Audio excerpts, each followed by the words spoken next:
Perhaps the most interesting part about Trick or Treat is that, despite having such a name, it has less to do with Halloween than DDD's Snow Job and the Chill Factor have to do with Christmas, because this episode is so boring.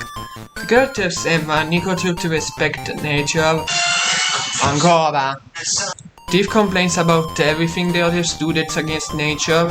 The episode is only somewhat interesting when DDD's shenanigans ensue. The forest gets burned down at one point and Kirby saves the day. Yay! It's whatever. The episode is functional, nothing's wrong with it, and it has a few nice scenes, which is why I barely put it in the B tier. Moving on.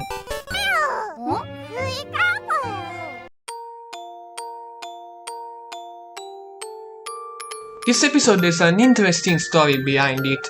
It was originally made to play at the Kirby's Magical Theater event at the Tokyo theme park back in 2008, a few months after Superstar Ultra came out.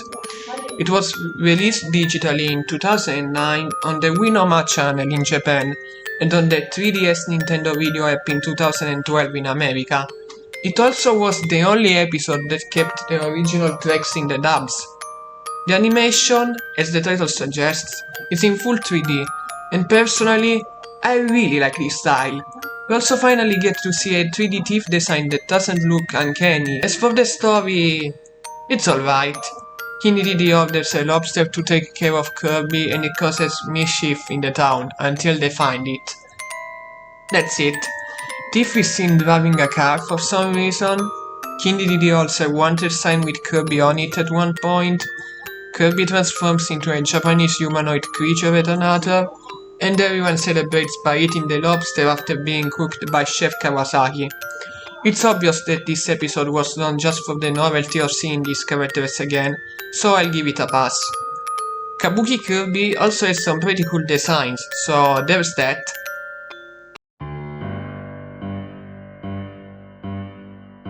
While I was watching this episode, this message popped up and apparently there's a controversy revolving on the Harry Potter franchise, precisely on J.K. Rowling, on how she disrespected trans rights, but I won't use that to affect my review of this episode. Yes, it praises her, but I'd rather focus on how the episode itself is like. Besides, if you want somebody to explain the whole ordeal, many people have talked about it better than I could. The people of Cape Town fall in love with the new book about a character that looks similar to Kirby, going to magic school. So much so that nobody watches Channel DDD anymore.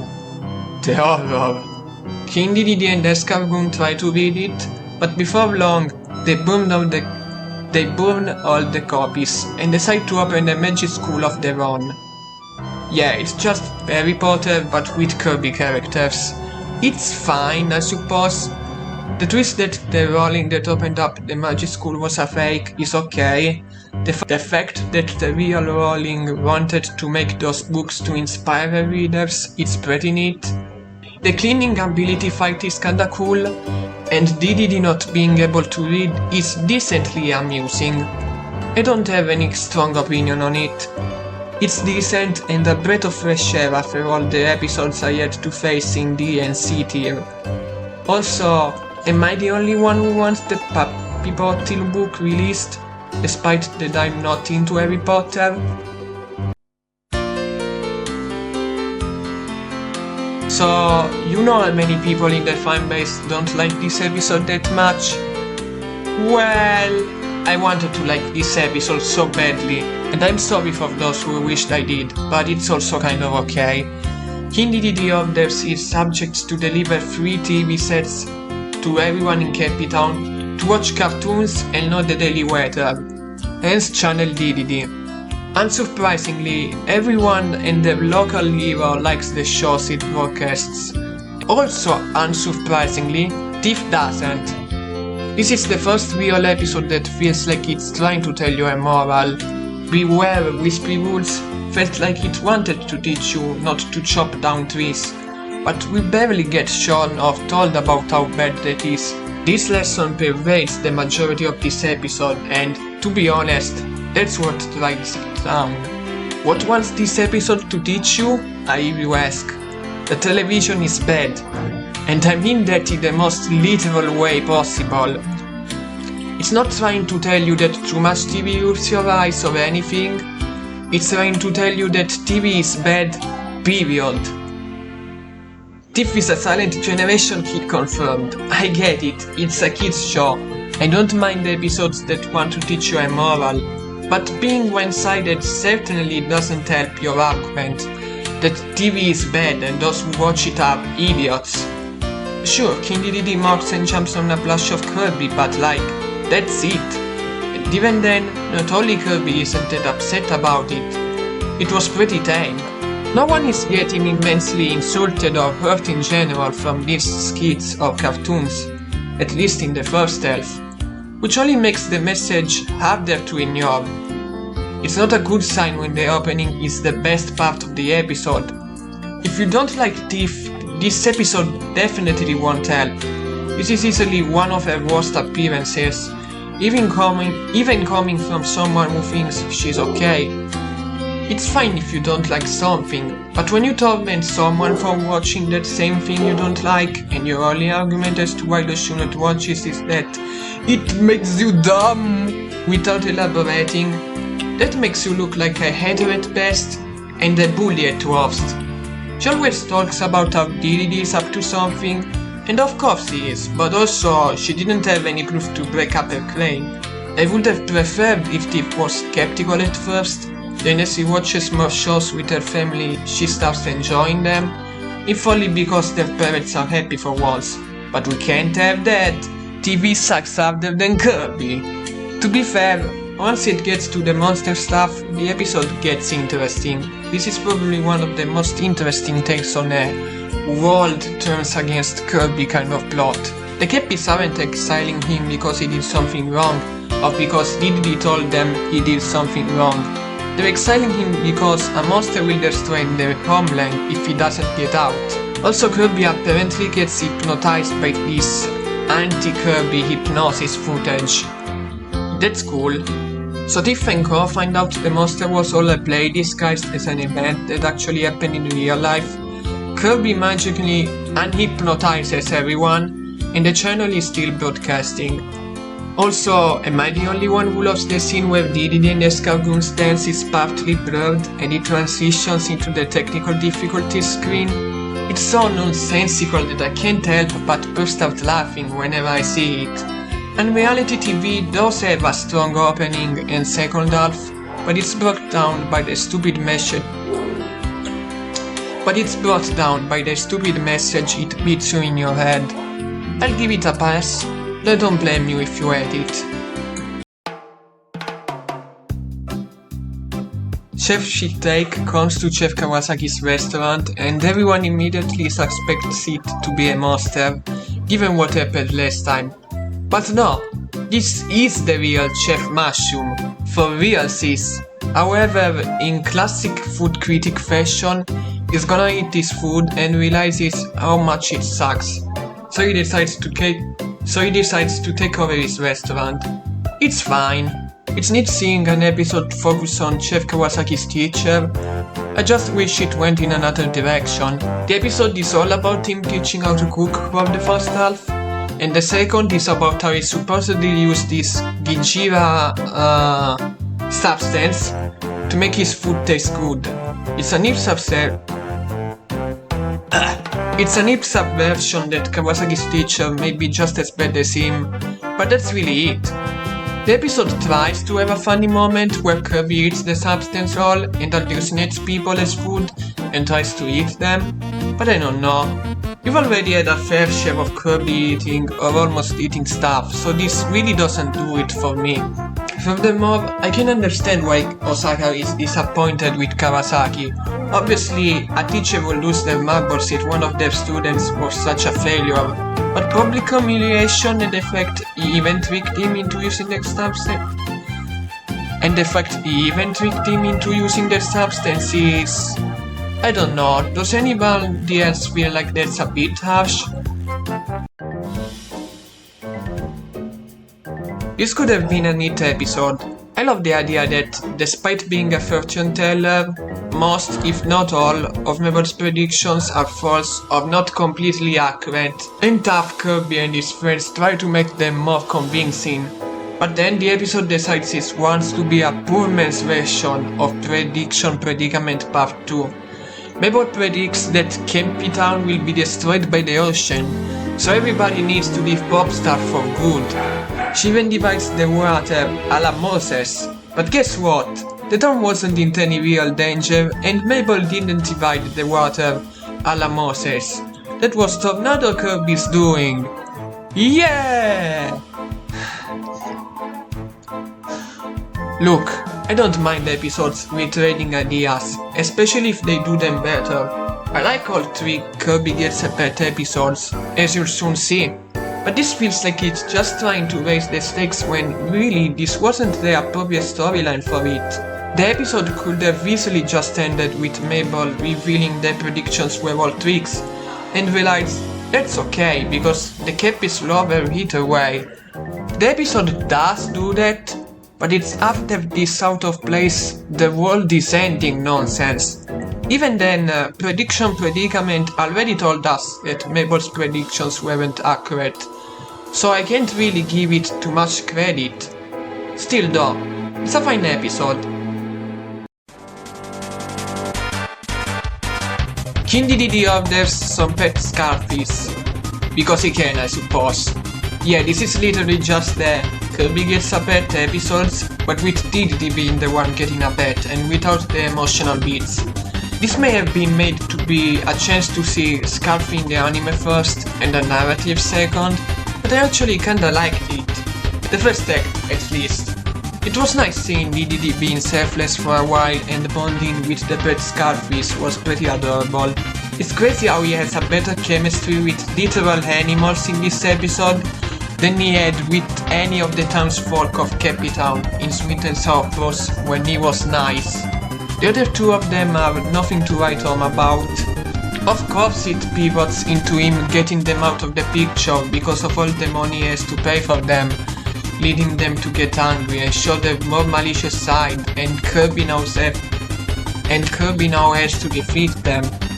At least Kirby getting his arm eaten multiple times, and Tokori being eaten only to be spit out because he tasted that bad, was kinda funny. This episode is pretty much all fluff, but not all of it was bad, thankfully. Okay, bye. Get it? It's abandoned a princess in distress sentence, but the princess in this episode disguised herself, and that's the joke. Why aren't you laughing? Anyway, while reading a pretty generic fairy tale with not so generic Cappy designs, Tiff's parents come to her room to say that Princess Rona, the princess from planet Pee-Pee, yes, that's the name of the planet, don't laugh, is going to visit Cappy Town, along with Commander V. She thinks that Commander V is so cool and they spend some quality time outdoors. However, while getting themselves into mayhem, he accidentally reveals that he was Princess Rona the entire time, and that the Princess Rona that is at the castle is the real V. She tells them that, as a princess, she has to follow a very strict life. That's a very interesting idea, and it pains me to say that it remains interesting as an idea, not a story. The episode tries to have some fun as the Royal Guard, eating cotton candy, fishing, and having a fight against King DDD at the end. But they should have taken the narrative a step further. Wouldn't it have been cool if Rona's grandfather told her that even as royalty she can have fun every once in a while, but that she stands up to their parents for that reason? That she deserves to have some fun sometimes? That would have been a better moral than telling kids that TV as a whole is bad. And besides, we only get to see Princess Rona doing most of those fun activities before it's revealed that she switched with me. With that said, DDD completely steals the show in this episode. His subplot of trying to marry the princess is its only saving grace, and I adore it.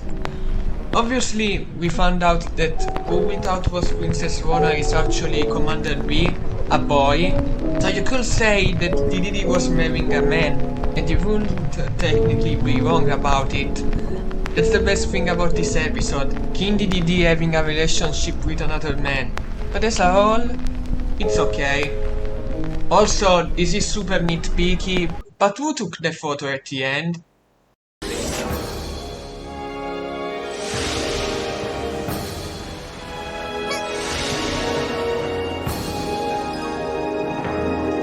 Oh my gosh, that's Kirby!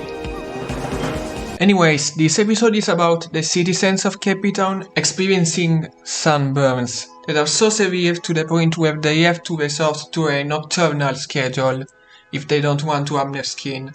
It's definitely better than something to sneeze at. Okay, that was pretty harsh. I like it well enough. It's neat seeing an educational episode from a show that's not normally, well, educational. I just wish it was done in a more interesting way. Like, I enjoyed that the episode taught me about UV rays. It also taught me that my sense of humor is broken, as I found Tough, Kirby and King Dedede with sunburns to be pretty funny. I don't know, there's something about them having a darker skin that made me chuckle. No, I'm not racist. I like how Tiff's mom befriends Ku. I like the ending. And again, we have some pacing issues, such as how once the Cappies switch to a nocturnal schedule to not get sunburns, we only see their new lives for just 3 minutes. This may be a ridiculous take, but I kinda hoped the episode went with Tiff's mom going nuts because of this issue, to the point where, even after Kirby defeated Ozomashi, the one behind the problem, she still was afraid to go outside in the morning or afternoon. They make her a bit paranoid in the first 7 or so minutes, so why not take it a step further? It would have made it a bit more entertaining. Also, the reveal is 100% predictable.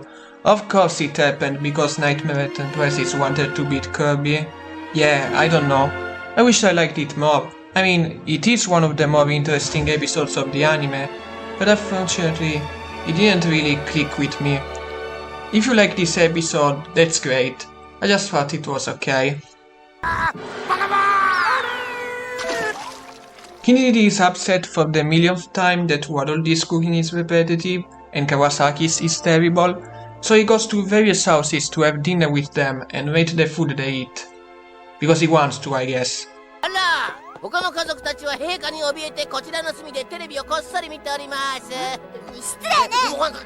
You may have expected this episode way lower on the list. I mean, it's just Didi eating and rating food. It's boring, right? I don't know, I might have with tasties.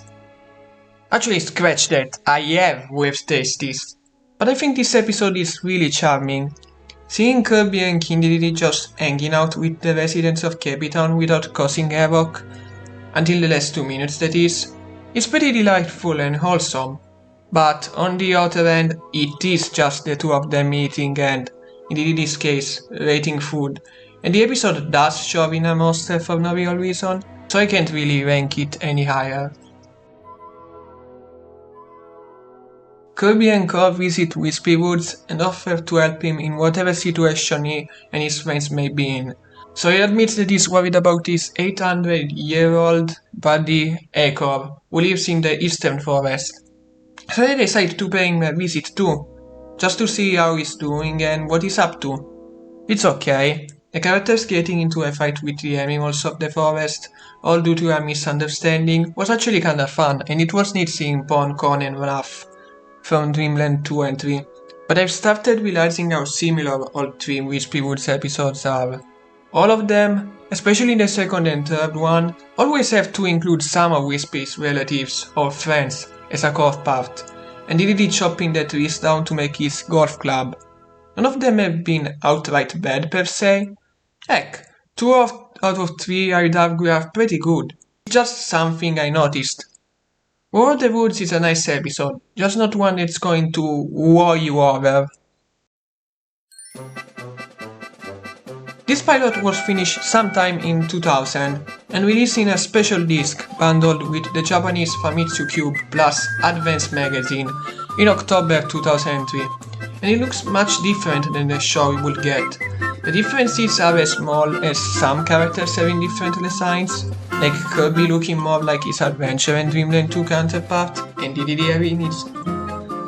having his 64 design, to drastic ones like characters having fully different personalities. And speaking of Kirby 64, this pilot doesn't have any of the characters' talk, opting to tell a story via body language, sound effects, and music cues, and it does okay for what it sets to do. From a plot standpoint, it's mostly just a different take on the first episode. Kirby crash lands in Dreamland, meets a princess that somewhat resembles Steve when it comes to her personality, and King DDD, being the man child he is, wants attention from the princess.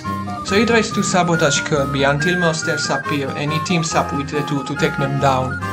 They fail in the end, but it's okay because it was all just a dream. Okay. This may be a controversial opinion, at least when it comes to people who don't enjoy the anime we got that much. But I'm actually happy that the final product wasn't more like the pilot. A show about King DDD trying to kill Kirby out of jealousy sounds a bit too much like Tom and Jerry to me, and the franchise at the time, and even today, can do better than that. If you want to make a Tom and Jerry cartoon / knockoff, make that. Don't use the Kirby IP, it just doesn't fit. You could argue that the show we got feels more like The Simpsons or South Park than Kirby, but I think that's better than simply ripping off Tom and Jerry. At least the final product still feels like Kirby to an extent, not just because it has the characters, music vibe, etc. With that said, I do love how King DDD teams up with Kirby in the last minute or so.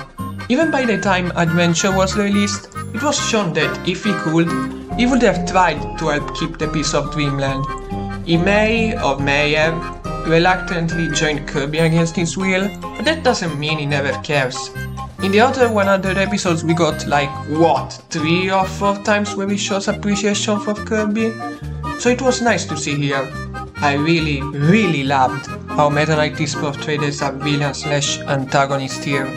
He was cunning in Revenge of Meta Knight, but ever since Amazing Mirror or so, he just became another of Kirby's comrades.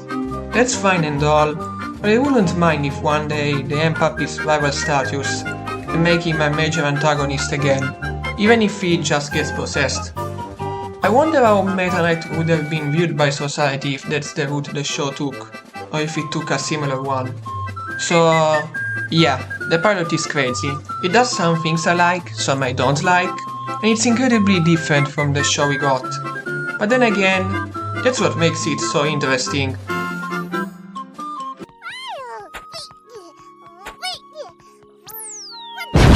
A gang of 3 rebellious bike drivers arrive in Cape Town and cause destruction while looking for the legendary rider Steppenwolf and their old buddy Gus, who used to be part of the gang, but left them when he realized how mean they really were, and he was taught by Steppenwolf the true value of a bike rider.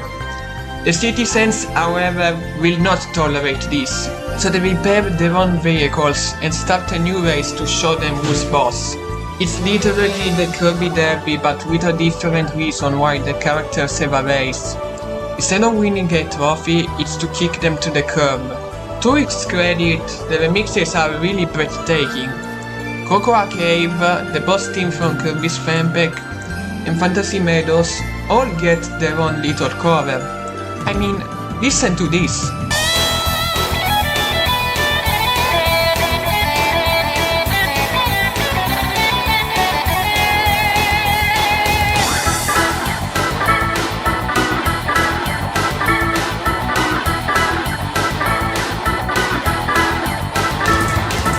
Epic, isn't it? It's neat to see the backstory of another man of character, even though Goose kinda comes out of nowhere, and Mailman encouraging Gus to join the race was pretty wholesome. For the most part, it's just characters riding. Either that or it's those 3 one-note bad guys causing mischief around town that isn't that funny. and 2 of its 3 great remixes were released anyway, so I can't even say that this is as good as, if not better than, Kirby Derby. The special came first, and the race also does a better job at giving Kirby a purpose to join the race, other than he's the protagonist. Oh, and it didn't include a monster fight to try to redeem it, that's kind of important too. So yeah, it's my least favorite special of the show, but for what the show has given me in just 1 episode, we could have gotten something way worse. One day, a starship crash lands in Dreamland. The starship is guarded by the knight Quiano, the most sane knight that's a part of the Kirby lore. And no, I'm not saying the name of that place, because that means a dead horse. Kidding aside, he really does live up to the title, a crazy, over-the-top knight who sees everyone he meets as a monster. Watching that beginning gave me flashbacks of the Sea of Cosmos episode, but thankfully, just like that episode, he gets over it quickly. Unlike that episode, he doesn't proceed to use him as a cruel mentor for Kirby, Tiff, and Taft, so they can learn how to prepare for war. Instead, Quiano goes from harassing Kirby and Co. to harassing King DDD when Taft jokes about him being a demon once he goes to Kawasaki's restaurant to fill his stomach with like 100 plates of ramen.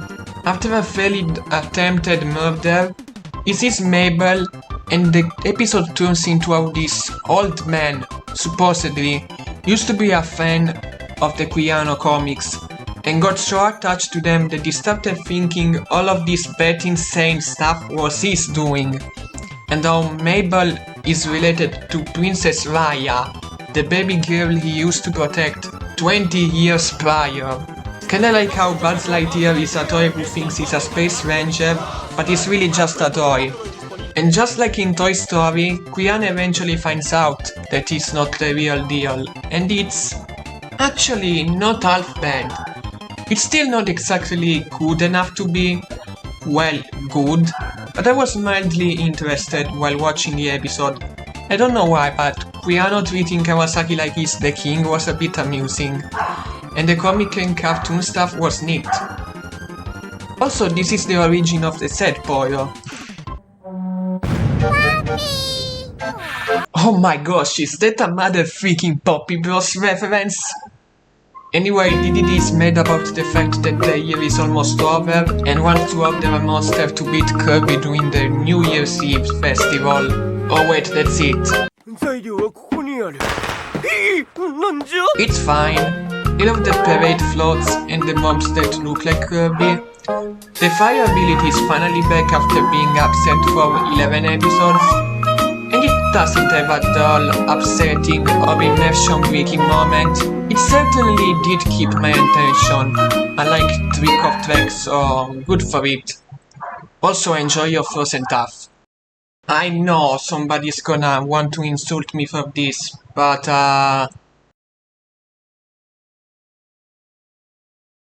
No, don't go to the comment section to tell me how I'm wrong. Let me explain why it's solo first. Then, if you still think I'm in the wrong, you can comment. So this episode is about Kirby wanting to hang out with the Cappies, play with his friends, you know the drill. But this time, they do all they can to avoid him for some reason. Kawasaki closes his restaurant, the Cappies close themselves in their houses, Tiff says she can't play with him right now, and so on and so forth. All of that culminates in the scene where he confronts Tokori to ask him why nobody wants to hang out with him anymore, to which he responds with some harsh but slightly truthful statements. He wasn't born on this planet, and even then, he did as much harm as he did good at times. So Kirby decides that this is it. He must leave Cappy Town, begrudgingly. It's great. Then DDD sabotages the Cappies, thinking that they're preparing a revolution against him, and they reveal that they were only planning to throw a party, because it's Kirby's birthday/anniversary.